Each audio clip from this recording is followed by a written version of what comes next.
Assalamualaikum warahmatullahi wabarakatuh. Selamat pagi anak-anak. Bagaimana kabarnya hari ini? Husnovi berharap semoga semua dalam keadaan sehat walafiat. Nah, sebelum kita mulai pelajaran pada pagi hari ini, mari kita baca basmalah terlebih dahulu. Bismillahirrahmanirrahim. Kita akan belajar tema 2, subtema 3, menyayangi tumbuhan.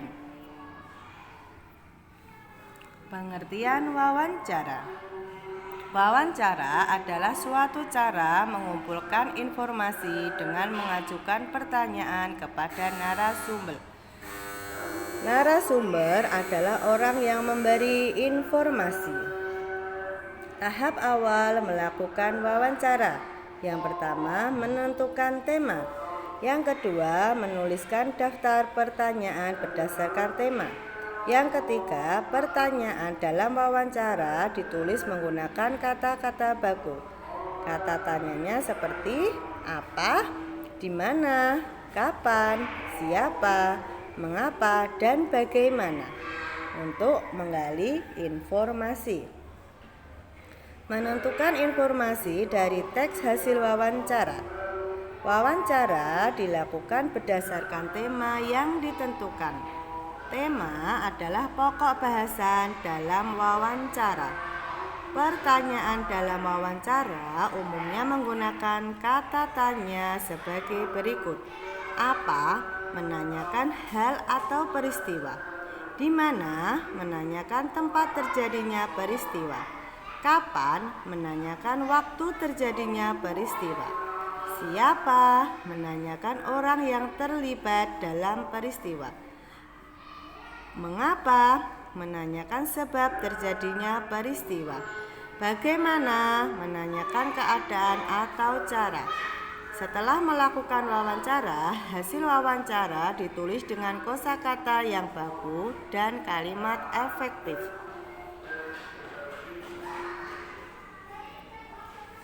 Menyajikan informasi dari teks hasil wawancara dalam bentuk tabel. Yang pertama, wawancara dilakukan oleh pewawancara dan narasumber. Pewawancara adalah orang yang mengajukan pertanyaan. Pertanyaan-pertanyaan dalam wawancara disusun terlebih dahulu sebelum melakukan wawancara. Menuliskan informasi dari hasil wawancara dengan ejaan yang tepat.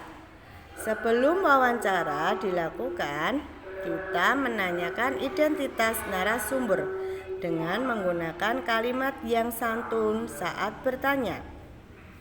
Hasil wawancara ditulis menggunakan kata-kata baku dan ejaan yang tepat. Ejaan yang tepat adalah ejaan yang sesuai dengan pedoman umum. Ejaan bahasa Indonesia.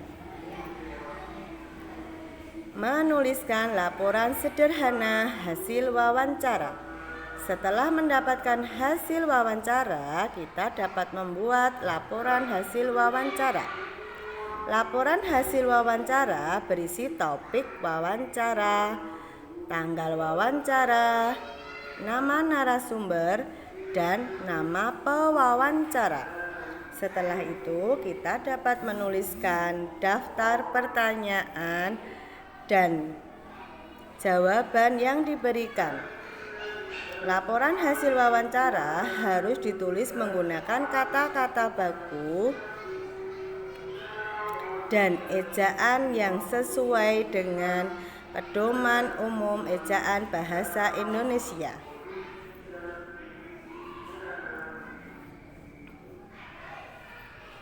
Kita akan belajar ke SPDB, yaitu ragam hias pada kain batik. Batik dari setiap daerah memiliki motif hias yang berbeda-beda. Motif hias termasuk dalam gambar dekoratif.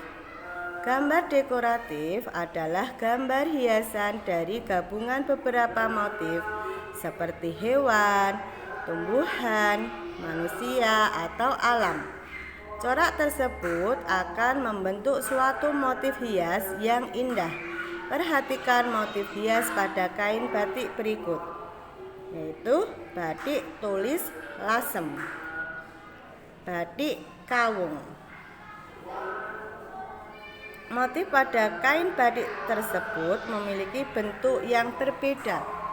Batik tulis lasem memiliki ciri khas motif bentuk tumbuhan dan bunga. Batik lawung menggunakan bentuk geometris. Motif hias bentuk tumbuhan pada karya seni. Bentuk motif hias ada pada karya seni berupa kain, guci, piring, lemari, atau rumah adat. Jenis motif hias ada dua macam, yaitu 1. Motif hias geometris. Motif hias yang menggunakan unsur garis dan bidang yang disusun berulang-ulang hingga membentuk motif yang menarik. Motif ini biasanya terdapat pada karya seni batik kawung. Batik kawung berasal dari daerah Yogyakarta. Pada motif batik kawung terdapat unsur garis lengkung dan bentuknya beraturan. Yang kedua, motif hias non-geometris. Motif hias yang memiliki bentuk manusia, hewan, atau tumbuhan. Motif hias bentuk tumbuhan biasanya disebut salur-saluran. Contoh motif hias bentuk tumbuhan yaitu batik buketan dari Pekalongan. Nah, seperti gambar di samping itu contohnya.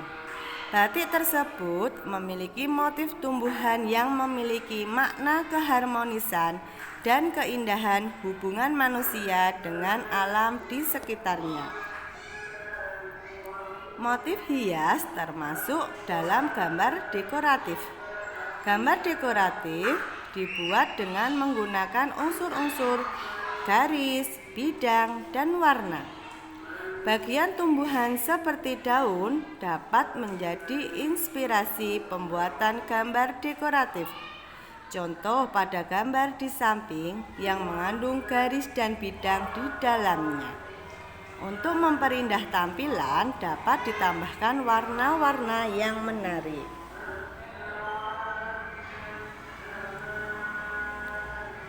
Tugas dan peran anggota keluarga di rumah. Anggota keluarga di rumah biasanya terdiri dari ayah, ibu, dan anak. Setiap anggota keluarga memiliki peran dan tanggung jawab berbeda-beda. Semua peran dan tanggung jawab tersebut disesuaikan dengan kemampuan masing-masing. Berikut peran dan tanggung jawab anggota keluarga. Nah, di sini ada gambar ayah. Ya. Ayah memiliki peran sebagai kepala keluarga. Ayah memiliki tugas mencari nafkah dan memenuhi kebutuhan seluruh anggota keluarga. Terus ada lagi ibu. Ya, seorang ibu biasanya mengurus rumah tangga. Ibu bertanggung jawab atas kelancaran semua urusan di rumah. Contohnya memasak dan mengurus keperluan seluruh anggota keluarga. Terus ada lagi anak. Anak juga memiliki peran penting dalam keluarga. Selain belajar dan dengan tekun, seorang anak sebaiknya membantu pekerjaan orang tua. Selain memiliki kewajiban, setiap anggota keluarga juga memiliki hak. Ayah dan ibu memiliki hak untuk dihormati dan disayangi oleh anak-anaknya. Anak-anak juga memiliki hak untuk dilindungi dan disayangi. Selain itu juga memiliki hak untuk dipenuhi kebutuhannya seperti makan, kesehatan, pendidikan, dan keamanan. maka hak dan kewajiban harus dilaksanakan dengan seimbang. Nah, selanjutnya, melaksanakan hak dan kewajiban di rumah. Setiap anggota keluarga memiliki hak dan kewajiban yang harus dilaksanakan. Semua kewajiban sebaiknya dilaksanakan dengan tulus dan sungguh-sungguh. Hak setiap anggota keluarga juga sebaiknya dapat diterima dengan baik. Untuk selanjutnya, bekerja sama dalam melaksanakan tugas di rumah. Setiap anggota keluarga memiliki tugas dan peran yang berbeda-beda. Walaupun memiliki tugas yang berbeda, setiap anggota keluarga tetap harus saling membantu.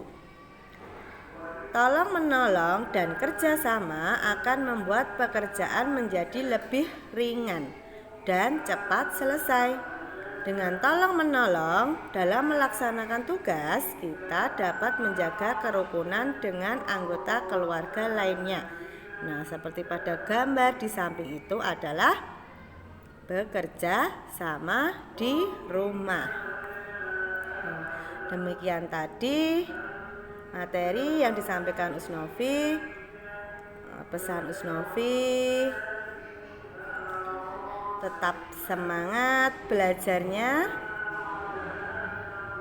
jaga kesehatan, dan jangan lupa sholat 5 waktunya. Wassalamualaikum warahmatullahi wabarakatuh.